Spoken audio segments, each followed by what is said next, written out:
text, dito tayo sa Hebreo 12:2. Pero babasahin ko muna ang pinakaano natin, ha? Mamaya ko nabasahin yung kanya na text. Sinasabi dito, mga kapatid, na ang buhay Kristiyano ay hindi isang madaling lakad. Hindi ito parang maikling paglalakad lang natin sa park na may mahabang takbuhin. Ang ating buhay Kristiyano, puno ng hamon, pagsubok, tukso, at minsan ay kabigatan ng puso. May mga araw na masigla tayo, buo ang pananampalataya at buo at puno ng pag-asa. Ngunit mayroon ding mga araw na tayo ay pagod, discouraged at halos gusto ng sumuko. Di ba? Sa ganitong mga sandali, napakahalaga ng paalala ng salita ng Diyos. Dito sa Hebreo 12:2, sabi dito, tumingin tayo kay Jesus, ang pasimula at ang tagaganap ng ating pananampalataya, na dahil sa kagalakang inilagay sa harap niya ay binis niya ang krus, hinamak ang kahihiyan, at ngayon nakaupo sa kanan ng luklukan ng Diyos. Ang talatang ito ay talagang nagpapalakas sa ating loob, di ba? Ito ay gabay kung paano tayo magtatagumpay sa ating pananampalataya. Pero bago diyan sa Hebreo 12:2, ang Hebreo 12:1 nagsabi din dito na takbuhin natin ng may pagtitiyaga ang takbuhin na inilagay sa harapan natin. Diba? Sabi dito sa 1 Corinthians 9:24, hindi ba ninyo nalalaman na ang mga nagsisitakbo sa takbuhin ay pawang nagsisitakbo, ngunit isa lamang ang tumatanggap ng gantimpala, kaya tumakbo kayo upang magwagi. Yan, pinapakita dito na ang buhay Kristiyano ay nangangailangan ng disiplina, pagtitiyaga, focus at determinasyon. Hindi sapat ang magsisimula lamang tayo. Ang kailangan natin tapusin ang ating takbuhin bilang isang Kristiyano. Dito sa talatang ito, meron tayong 4 na puntos na pag-uusap-usapan. Ating himay-himayin ang salita ng Diyos. Sa unang talata, malinaw na sinabi dito na tumingin tayo kay Jesus, di ba? Dali lang sabihan niyo ako kapag nawawala ako, ha? Baka sige pa ako, makinig nga pala ako naririnig. Ito yung sabi dito, ang unang utos ay tumingin tayo kay Jesus. Ang ibig sabihin nito ay tuloy-tuloy na pagtuon ng pansin kay Kristo, hindi saglit, kundi palagian. Bakit mahalaga tumingin kay Jesus? Dahil kapag may problema kung tayo ay may problema, ang titingnan natin baga kung problema talaga is matatakot tayo, di ba? Kapag naman ang tao ang ating titingnan, tayo ay natidismaya. Kapag sarili naman natin ang ating aasahan o ang ating titingnan, nawawalan tayo ng pag-asa. Ngunit kapag si Jesus ang ating tiningnan, tayo ay lumalakas. Tama po ba? Sabi sa awit 27:1, Amen. ang Panginoon ang aking ilaw, ang aking kaligtasan, kanino ako matatakot? Diba? Halimbawa na lang natin si Pedro. Noong lumakad si Pedro sa gitna ng dagat. Nang inutusan siya ni Jesus na lumakad, nakalakad siya sa tubig, di ba? Nagawa niya ito habang si Pedro ay kay Jesus nakatingin. Pero nung si Pedro, tumingin na siya sa malakas na alon, siya ay lumubog. Diba? Kaya, mga kapatid, ang kailangan talaga natin is tayo ay tumingin sa ating Panginoong Jesus, kasi kung hindi tayo doon titingin, sigurado talagang tayo ay lulubog. Hindi dahil mahina ang ating Panginoon, kung hindi ang Panginoon ang ating tinitingnan. Kapag tumutok lang talaga tayo sa problema, lulubog tayo. Pero kung sa Panginoon tayo titingin, meron talagang pag-asa sa Panginoon. At ang pangalawa natin na punto, ito naman, si Jesus ang pasimula, tagapagganap ng ating pananampalataya. Hindi tayo ang nagpasimula ng ating pananampalataya, hindi rin natin ito kayang panatilihing mag-isa. Si Jesus ang nagpasimula, nagpapatuloy at magtatapos. Ang sabi sa Pilipos 1:6, ang nagpasimula ng mabuting gawa sa iyo, ay siya ring magtatapos nito hanggang sa araw ni Kristo Jesus. Ito ay nagbibigay sa atin ng katiyakan na ang ating kaligtasan ay hindi batay sa ating kahusayan, kundi sa katapatan ng Diyos. Amen po ba? Nandiyan pa ba kayo? Amen. At ang tiniis ni Jesus sa krus. Dahil sa kagalakang inilagay sa harap niya ay tiniis niya ang krus. Isipin natin ang krus, masakit, madugo, kahihiyan, pagdurusa, pagpapahiya sa publiko sa ating Panginoon, di ba? Pero tiniis niya lahat ng iyon. Tiniis niya yun dahil saan? Dahil sa pag-ibig niya sa atin. Sabi dito sa John 3:16, sapagkat ganyan na lamang ang pag-ibig ng Diyos sa sanlibutan, na ibinigay niya ang kanyang bugtong na anak upang ang lahat ng sumampalataya sa kanya ay maligtas. Di po ba? Inan po ba? Mabilis ba ako? Nakukuha niyo ba? Amen. Nakukuha niyo po? Okay. Okay po. Hindi nag-reserve ba noong siya dinako, hindi siya umatras, dinapos niya ang kanyang misyon. Tapos ang ating Panginoon, at ito na po yung pang-apat natin na puntos, ang huling puntos. May kagalakang naghihintay pagkatapos ng pagtitiis. Ang pagdurusa ni Jesus ay hindi na uwi sa pagkatalo, kundi sa tagumpay. Sinabi diyan sa talata na naupo sa kanan ng luklukan ng Diyos, ng Diyos ang ating Panginoong Jesus. Hindi po ba? Ito ay simbolo ng tagumpay, karangalan, kapangyarihan at kaluwalhatian. Ang sabi sa 2 Corinthians 4:17, ang panandalian nating kapighatian ay nagbubunga ng kaluwalhatiang walang hanggan. Yan. Kumbaga ang ating mga pagsubok, ang ating mga pagtsatsaga, ang ating mga pagdurusa, yan ay panandalian lamang. Kaya dapat ang ating talagang pananampalataya sa ating Panginoon. Focus natin yan sa Panginoon. Iano natin talaga kay Jesus. Diyan lang tayo talaga mag-focus. Hindi naririnig. Hindi ba naririnig? Tapos pa talaga sa Panginoon lang tayo mag-focus. Ang ating mata sa Panginoong Jesus lang. Kahit tayo may problema, patuloy lang tayo kasi ganyan talaga ang buhay Kristiyano, di ba? Tapos ito na yung ating application, mga kapatid. Sa anong bahagi ng buhay mo kailangan mong tumingin kay Jesus? Ikaw ba ay pagod na sa problema? Nasasaktan sa kabiguan? Nanghihina sa pananampalataya? Nawawala ng pag-asa? Ang mga paanyaya sa atin ng ating Panginoon ay sa Mateo 11:28. Lumapit kayo sa akin, kayong lahat na napapagal at nabibigatan, at kayo'y aking magpapahingahin. Di po ba? Ang ano sa atin ng ating Panginoon na darating tayo talaga sa punto na tayo manghihina. Kaya inaanyanyahan niya tayo na tayo lumapit sa Kanya. Hindi niya tayo tinawag sa perpektong buhay, di ba? Hindi sa buhay na nakatuon sa Kanya. Tapos, ang mga hakbang talaga na para tayo makatutok sa ating Panginoon, tayo ay palagi magbasa ng salita ng Diyos. Nakalagay yan sa awit 11:105, ang salita mo'y ilaw sa aking paa, manalangin ng palagian sa Thessalonians 5:17, manalangin kayong walang patid. At manatili sa pakikisama ng mga mananampalataya sa Hebreo 10:25, huwag nating pabayaan ang ating pagtitipon at isuko ang lahat kay Kristo Jesus, Nakabagkaan 3:5-6. Panginoon mo, iasa ang lahat, di po ba? Sa Kanya ka lang magtiwala, huwag kang magtiwala sa iyong sariling kalakasan. Mga kapatid, ang aking conclusion dito ay ito. Ang susi ng matagumpay na buhay Kristiyano ay hindi kawalan ng problema, kundi tamang direksyon ng ating mga mata habang patuloy tayong tumitingin kay Jesus, nagtitiwala sa Kanyang ginagawa, at nagtitiis sa gitna ng pagsubok. Matapos natin ang ating takbuhin na may tagumpay, pananampalataya, karangalan sa Diyos. Sabi dito sa Filipos 4:13, si Kristo ang aking lakas sa lahat ng bagay. Kaya, ayun lang po mga kapatid, tatapusin ko na po sa panalangin. Panginoong Jesus, salamat po. Tulungan mo kaming ituwid ang aming mga paningin. Ilagay mo kami sa takot, sa paghihina, ilayo, sa pagdududa. Ikaw ang aming lakas, pag-asa at tagapagligtas.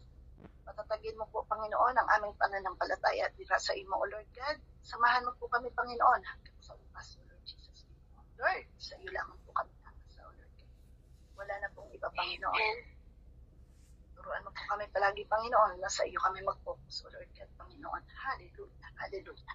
Maraming pong salamat, O Lord. In Jesus' mighty name I pray. Amen. Yung nangyayari, nagbibigay na nawawala tayo ng focus sa Panginoon. Nawawala tayo ng tumatablay tayo dahil sa mga nararamdaman natin, sa mga pinagdaraanan natin. Ngayong gabi na-remind po tayo focus natin yung paningin sa ating Panginoon. Sa Panginoon na kaya tayo iahon. Dahil sa Panginoon na binago tayo, dinalan tayo sa tayo mga kabuti. Hindi sa mga problema, hindi sa mga sakit na nararamdaman natin. Thank you, Sis Irene, kasi na-remind ako for this day na talagang sabi ko nga, the past few days, nag-struggle ako sa pain, sakit na naranasan ko. Pero salamat sa Panginoon kasi hindi ako doon dito. Hindi naging hadlang para dito ako sa paglilingkod. Kasi laging may way si Lord. At salamat mga kapatid kasi laging may nag-remind sa akin, laging nag-asda. Sabi ko nga na dapat itutulog ko na maaga kasi ako lang ako sa tulog kagabi, nag-oras ako natulog. Kasi may nag-tiktok ako kagabi. Masakit yung ulo ko. Sabi ko, tulog ko na. Biglang nag-send ng message stressada.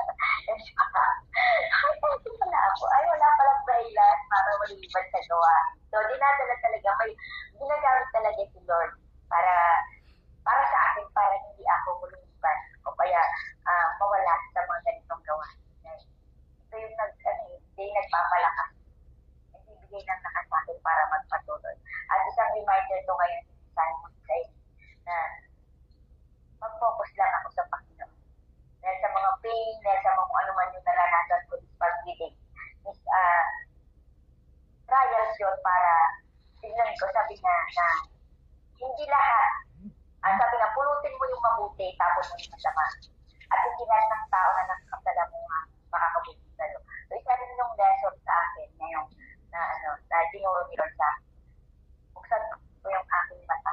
Hindi lang yung aking puso yung bubuksan ko yung straight eyes ko para makita kung sino yung totoo at hindi totoo. Diba? So, na-remind ako sa araw na to na mag-focus lang sa Panginoon. So, sino po yung gusto magbigay ng kanilang mga insight? Meron pa ba? Tawin pa naman tayo. So, hindi po, open mic po yung gusto pong magbigay ng kanilang. Mag-study kasi si Mary Rewensig na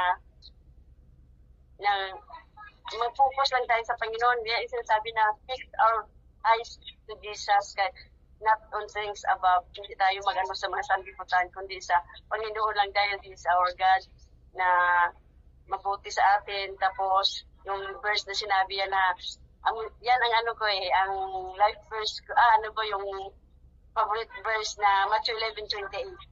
Every time talaga, tapos yung Jeremiah 3, magtatawag tayo sa Kanya, kaya ang lahat ng mga bagay na hindi natin nakita, ipagkita niya dahil siya ang Panginoon nating buhay. At saka yung Matthew 11:28 na kung tayo nahihirapan, magtawag lang tayo sa Kanya dahil siya magbigay sa atin ng kapahingahan. Kaya ako minsan sabi ko, Lord, give up na ako, pagod na talaga ako dito, kasi ang dami akong wala around ako lahat. Pero pagka umaga, magkagising pa rin kahit binigyan tayo ng another strength ng Panginoon. Ginarenew niya Kahit ilang oras lang tulog mo, at least nakapahinga ka. Thank you sa Panginoon dahil pag gusto mo talaga may paraan. Nahiya ako kasi ilang minuto na lang sige lang. At least naka-share man ako at pagka nakakilala ko kayo kasi iba-iba yung sa Bible, still meeting. Sabi ko kay sis, Grace, si Mary Jane, Humayo, ba yun siya? Bigyan niyo ako ng scripture para pag ka-study ako. Tapos yung mga question, para at least ma-studyan ko while nagpatulog ako sa alaga ko na. Sabi ko, Lord, salamat din kasi sabi ng mga members namin doon sa amin sa Pilipinas, sabi niya, kamusta ang relation niyo sa Panginoon? Sabi ko, ako talagang hindi ako nagawala. Kasi sabi ng Panginoon, wherever you go, makahanap pa talaga ng kung talagang you are a truly Christian, yung uhaw tayo sa word ng Panginoon pa, naghahanap talaga tayo. Pero pag yung parang lang, sabi ko sa mga members namin doon, mga women, masalamat kayo, marami kayong time.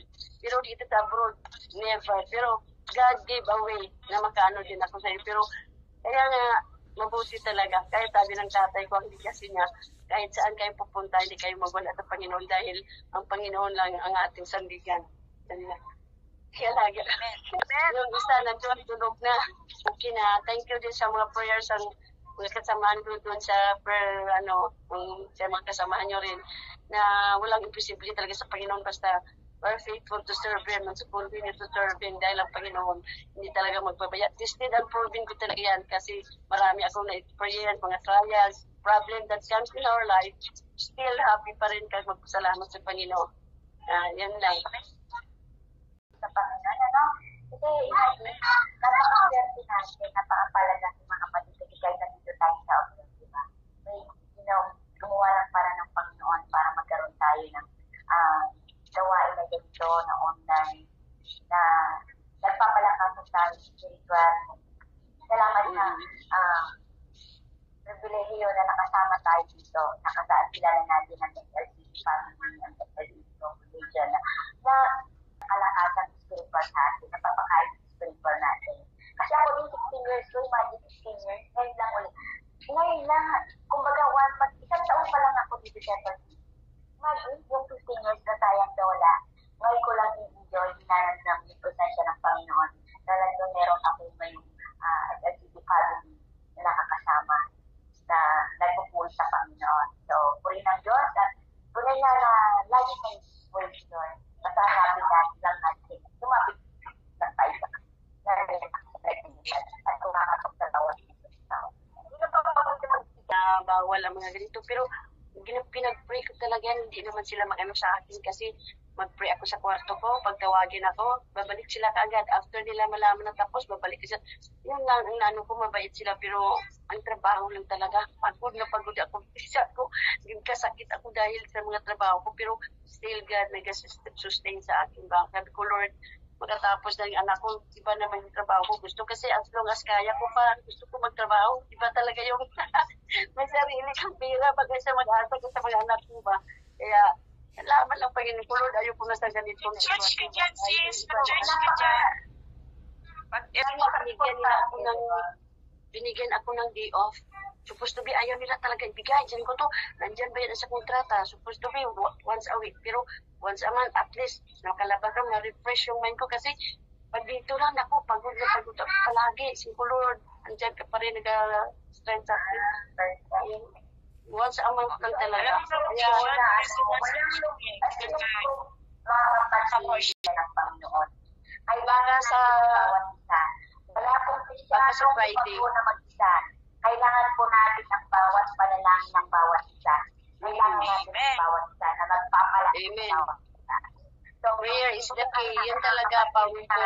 Mag-isa kayo. Kailangan natin ang bawat isa. So, kung may kailangan ng prayer, narito pa ang family ng bawat isa. Pagpalalanginan po tayo, pagpalakasan sa pananampalataya. Wala kong mawawala ng kapatid. Kung nangingin ang bawat isa, hinihintay na dito lang po ang bawat isa na ang po manalangin para sa inyo. So, yan po. Reminder po yan. Wala po yung Kristiano na lumalago ng sino man nabubuhay sa sarili lang. Sino ba po gusto magbigay na kanilang isa? Di ba nga, focusing Jesus, di ba bilang buhay Kristiyano nga, di ba nakasaad doon na hindi tayo accepted sa mga problema. So, kung nakafocus ang buhay natin kay Jesus, yung problema na yan, ang gaan eh. Di ba? Yung hindi agad tayo nalulugmok. Although, first reaction ng katawan natin, ganyan. Pero pag may Lord tayo, Jesus is na present sa buhay natin. Kasi na-overcome nga ni Lord na yung mga paghihirap na yun, di ba?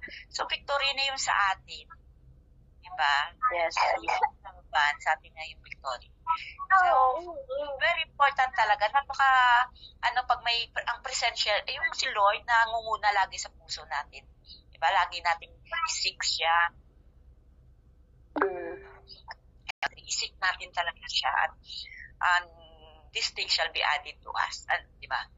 So, napakabuti talaga. Yun lang talaga pag in times of problems, pag may Jesus na sa buhay natin, wala lang. ba? Kasi siya yung, ano natin, siya yung great healer natin, siya yung great comforter, great provider. So, ano pa natin, di ba? So, very kampante na tayo sa buhay natin pag may Jesus tayo sa buhay natin. So, focus lang tayo, mga kapatid. Thank you. Back to you, Sis Aiza. Miss Lodi, kaya Mike. Sa Panginoon, yung ating mga mata ay nakapokus lang sa Kanya. At sabi nga po, dagdag gusto po sa Kawikaan chapter 3, verse 3. Pananalig at kapapay, huwag mong tatalikuran. Yun po sa iyong lisip at italim sa isipan. Kasi kapapos po sa Panginoon, natin dapat talikuran. February 12 verse 2. I-focus po natin ang ating mga mata sa Kanya. At yun nga po, yung dagdag verse ko, sa Kawikaan chapter 2, verse 3. Pananalig at katapatay, huwag mong tatalikuran. Itinsa sa iyong liig, itanim sa isipan. Ito po, kapokus tayo sa Kanya, yung ating kapananampalataya ay hindi po matitinag. Yun po, kapag tayo nakapokus sa Panginoon, hallelujah, lagi po yung nakasuot sa ating liig ang kanyang ganang na salita. Amen? At nakasuot sa ating lang po at hallelujah.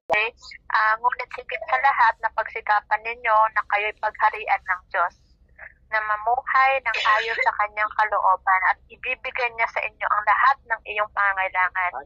Sabi nga sa dapat lagi natin unahin ng Panginoon kasi para ang kabutihan ng ating puso ay mag-umapaw. At lagi natin pagbulay-bulayan ang salita ng Panginoon para lahat ng kautusan ay masunod din.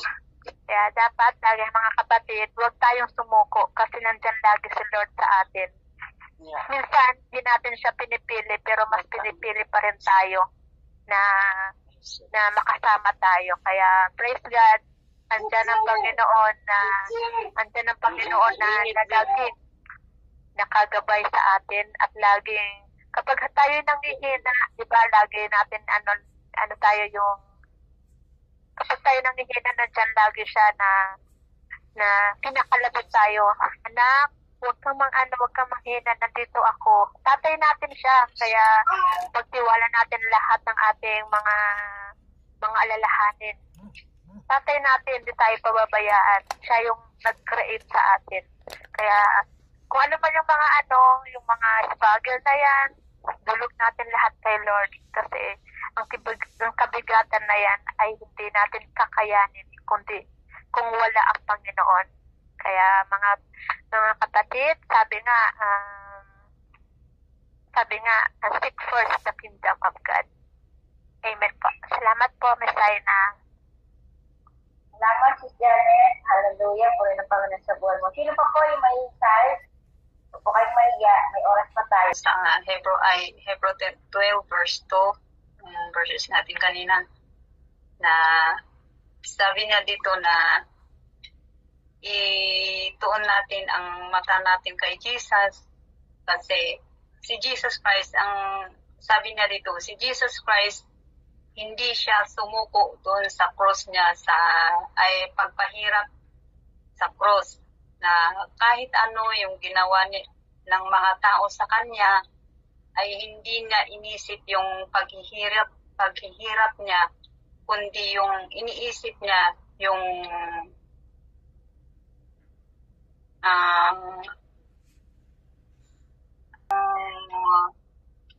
kita di biyag na di panagbiag na iti ngag na nayon iso nga hangasin mo ko karagi di rigrigat nga inaramid dagiti tattao kanyan. Pinagtagumpayan niya lahat yung mga pagsubok, yung ginawa yung mga tao sa kanya at hanggang sa namatay siya sa cross at sa ngayon andon sa kanan ng kamay ng ama niya na nakapo doon. Kaya sa ngayon sa atin, lahat yung paghihirap natin dito sa ibabaw ng mundo, klase-klase, yung pagsubok sa ating buhay, sa pananampalataya natin, pag tayo po ay nakafix talaga yung mata natin kay Jesus Christ na ating Panginoon, at lahat yung mga pagsubok sa ating mga buhay ay matagumpayan natin. Pag yung faith natin talaga ay nakafocus kay Jesus Christ. Kaya kaya natin matagumpayan lahat yun. Basta nasa isip natin, gawin natin lahat para sa yung buhay na walang hanggan. Amen. Dito naman sa ibabaw ng mundo ay naghihirap tayo. Maraming pagsubok na dumating. Pero yun, basta fix our eyes kay Jesus at matagumpayan natin lahat ng mga pagsubok. Yan po. Focus sa Panginoon. Ay lang po. Magpatuloy tayo naman ng mga pinagdadaanan natin. Tumingin tayo sa Panginoon na kayang gawin ang lahat para sa buhay natin. Yun po. Yun lang po. Isa lang po ang ano natin. Magpatuloy tayo sa kahit anong laban, kahit anong pagsubok na pinagdadaanan natin. Magpatuloy lang tayo sa paglilingkod at pagsasaliksik at pasakot sa Panginoon. Dahil habang tayo nagpapasakot sa Panginoon, ang mga bagay, ang mga problema, ganyan ang yun. Pero magaan ang dating, di ba? Ano mga problema? Dahil alam natin na hindi tayo nag-iisa, kasama natin sa Panginoon. So salamat mga kapatid sa buhay ng bawat isa. Salamat sa mga insight ng bawat isa. Dahil sa gabi ito, alam ko na meron tayong napulot na aral. Meron tayong mga take-away na mga lessons at mga reminders na gustong ipahiwatig ng Panginoon sa buhay ng bawat isa sa atin. So bago po tayo mag-closing prayer, babasahin ko lang po muna yung ating pong announcement. Hallelujah. So, announcement po, God of all comfort, every Sunday, ito po yung mag-aral po kayo ng kasiyahan at mas lalo pong malalalim ang inyong pagkakilala at relasyon sa ating Panginoon. Pamamagitan po ng mga pag-aaral kaya po ng katiyakan, navigator, kasi po isa po ito na daan para lumalim po yung ating pong pagkakakilala sa ating Panginoon. Sa mga nais po ipagamit ang kanilang mga talento, kung meron po kayong talent sa kanta, meron po kayong talent sa pagbibigay mensahe sa Panginoon, salita ng Panginoon at pag-i-MC. Kontakin nyo naman po yung mga leaders po natin dito. Free po kayo na magsabi kung ano po gusto nyo po magpagamit sa Panginoon, pamamagitan po ng pag-i-MC, pag-aawit, at pag-sort.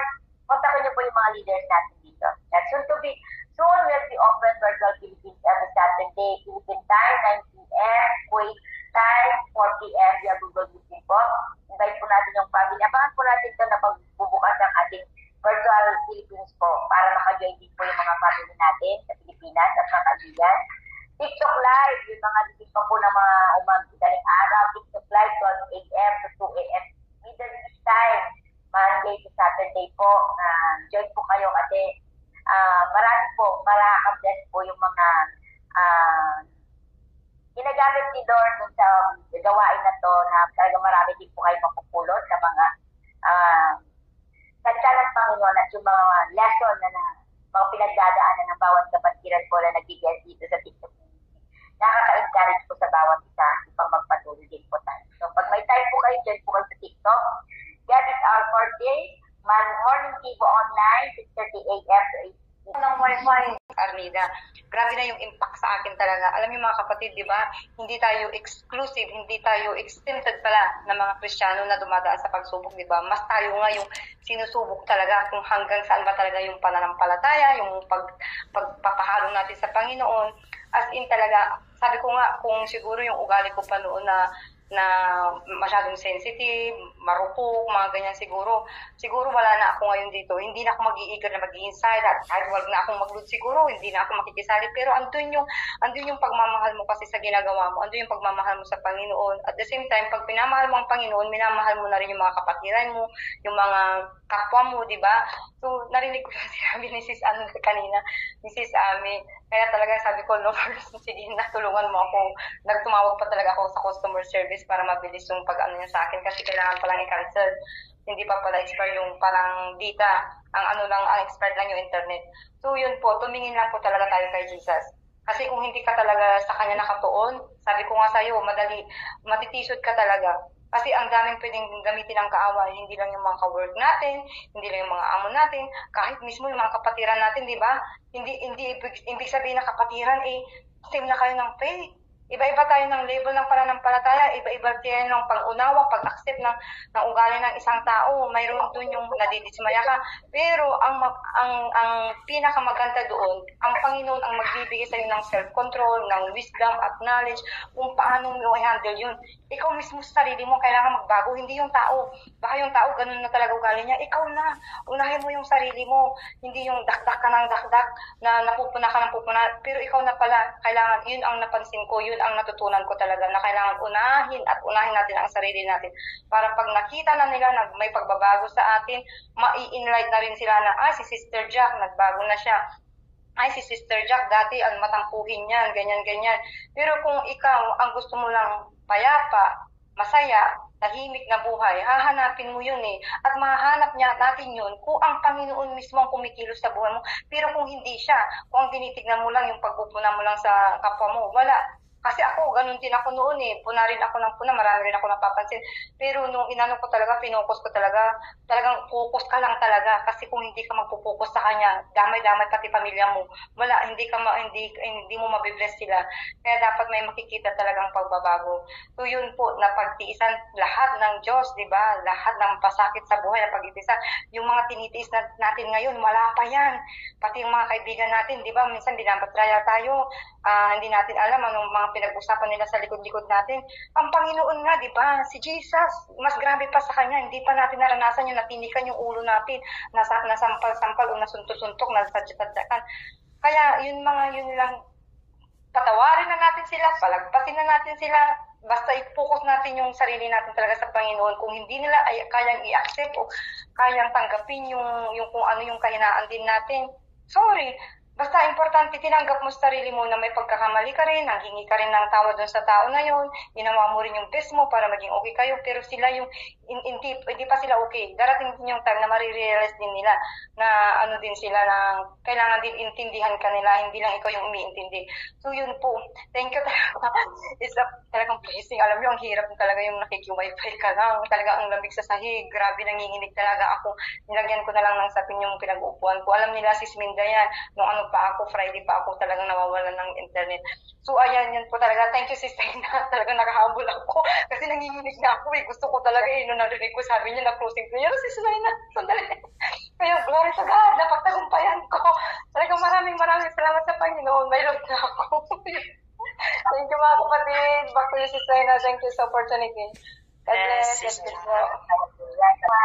Sa inyo na sa Panginoon lang tayo mag-focus. Kasi Amen. Maraming nakapalibot sa atin na mag-down sa faith natin. Pero kung sa Panginoon ang tayo titingin, maraming tao, maraming tao yung akala mo maganda yung decision, pero sa bandang huli, hindi pala, diba? So, Christian for this time, mag-ingat din tayo sa mga tao na nakakasalamuhan natin. Kasi sila sinasabi ng Sis Jacqueline na hindi tayo pare-parang ng pananampalataya. Hindi tayo pare-parang ng level ng faith. Pero, isa lang ang Panginoon natin sinasamba at pinipunin. So, mag-focus tayo sa Panginoon. Dahil alam natin na ang Panginoon, kaya niyang pagbuhin lahat. Kaya niyang restore kung ano yung nawala sa atin. Kaya niyang faith na naramdaman natin. Tawag dito, mawawala yan. Kasi alam naman natin na ang lahat ng yan, may purpose. So, puri ng Panginoon sa buhay ng bawat isa, mga kapatid, salamat. So, wala po si Pastor, si Gina, nandiyan pa po ba? Si Gina? Ginamit ng Panginoong Diyos sa buhay mo na ibinahagi ngayong gabi. At puri ng Panginoong Diyos sa buhay ng bawat isa na nandito. Tunay nga po, Panginoon, na marapat na ikaw ay sambahin, Lord God, at pasalamat kapahintatan, Panginoon, sa buhay ng bawat isa, O Lord God. Lord, marami pong salamat, Panginoon, sa mga kapatiran, O Lord God, na ginamit mo ngayong gabi, O Lord God Jesus. Patuloy, Panginoon, na ikaw po ang magliwanag, Panginoon, sa kanilang mga buhay, O Lord God, at patuloy na gamitin mo po sila, Panginoon, sa iyong ubasan, O Lord God Jesus. Hallelujah. Patuloy, Panginoon, na ikaw po, Panginoon, ang maitaas, Panginoon, sa buhay ng bawat isa nandito, O Lord God. Patuloy na buksan mo po, Panginoon, ang puso ng bawat isa, O Lord God, na patuloy na unawain, O Lord God, at tanggapin ka po, Panginoon, sa buhay ng bawat isa, O Lord God Jesus. Hallelujah. Lord, continue, Panginoon, na ikaw po ang maghari, O Lord God Jesus, sa lahat po, Panginoon, ng aspeto ng aming buhay, O Lord God Jesus. Ikaw po ang kita, Panginoon, sa aming mga buhay, especially po, Panginoon, sa aming mga employer, O Lord God. Hallelujah. Lord, ikaw po ang makita nila sa amin, O Lord God. Ganun po ang Panginoon, sa lahat ng gagawin namin, Panginoong Diyos, maging pagpapala po ito, Panginoong Diyos, sa mga tao, Panginoon, na nakakausap namin, O Lord God, nakakasalamuhan namin, O Lord God Jesus. Ganun po, Panginoon, sa mga nasasabi namin, O Lord God Jesus. Hayaan niyo po, Panginoon, na ikaw po, Panginoon, ang ihayag, O Lord God Jesus. Hallelujah, hallelujah. Lord, patuloy, Panginoon, na ingatan niyo po, Panginoon, ang bawat isa, O Lord God, especially po, Panginoon, ang aming Pastor Anson, O Lord God Jesus, ang po ng kanyang pamilya, O Lord God Jesus, sa mga overseer, O Lord God Jesus, hallelujah, kay Sis Gina, O Lord God, kay Sis Rona, O Lord God Jesus, kay Sis Gigi, O Lord God Jesus, patuloy, Panginoon, na ikaw po, Panginoon, na mag-iingat sa kanila, O Lord God, patuloy, Panginoon, na proteksyonan niyo po, Panginoon, ang kanilang mga pamilya, O Lord God Jesus, sa Pilipinas, dito man, O Lord God Jesus, hallelujah, sa lahat po, Panginoon, ng mga kapatiran ko, Panginoong Diyos, na nangangailangan po, Panginoon, ng inyong tulong, awa, O Lord God Jesus, provision, O Lord God Jesus, hallelujah. Kung ano mo po, Panginoon, ang mga pinagdadaanan ng bawat isa sa mga employer, O Lord God Jesus, patuloy po, Panginoon, ang kapangyarihan mo, Panginoon, ang nandyan, O Lord God Jesus, hallelujah, upang matalo po, Panginoon, ang mga gawa ng kaaway, O Lord God Jesus, hallelujah. Ikaw po, Panginoon, na nandiyan na patuloy, O Lord God, na pumapagitna, Panginoon, sa bawat isa sa amin, O Lord God. Lord, ikaw po, Panginoon, na nakakasiyas at nakakilala, Panginoon, sa puso namin, O Lord God Jesus, at nakakilala po sa amin, O Lord God Jesus. Lord, patuloy, Panginoon, na nagtitiwala kami sa iyo, Lord God, dahil alam po namin, Panginoon Diyos, at sinabi mo po, Panginoon, that you are with us, O Lord God Jesus. No matter what happened, O Lord God Jesus, hindi mo kami iiwan, hindi mo kami pabayaan, O Lord God. Hallelujah. Patuloy po kami maglingkod sa iyo, O Lord God Jesus.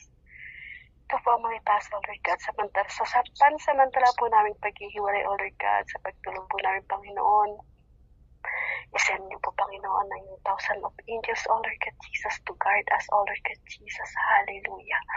Na magbantay po sa amin, O Lord God, sa pagtulog namin, O Lord God Jesus. Mangusap ka mo po, Panginoon, sa amin sa iyong mga panaginip, O Lord God. Bigyan mo po, Panginoon, ng panibagong kalakasan, O Lord God, sa umaga, Panginoon, na darating, O Lord God, ang bawat isa sa amin, O Lord God, upang sa pagharap po, Panginoon, sa araw na yun, O Lord God Jesus, hallelujah. At patuloy, Panginoon, na ikaw po, Panginoon, ang makita ng bawat isa sa amin, Lord God Jesus, hallelujah. Yes, Lord God. Ang lahat po ng ito, Panginoon, itinataas ko sa iyo, in Jesus' name. Amen and amen. Hallelujah. Amen. Pinagamit po din sa gabi ito. God bless everyone. Salamat po. Naway na bless ang bawat isa. Good night. Good night.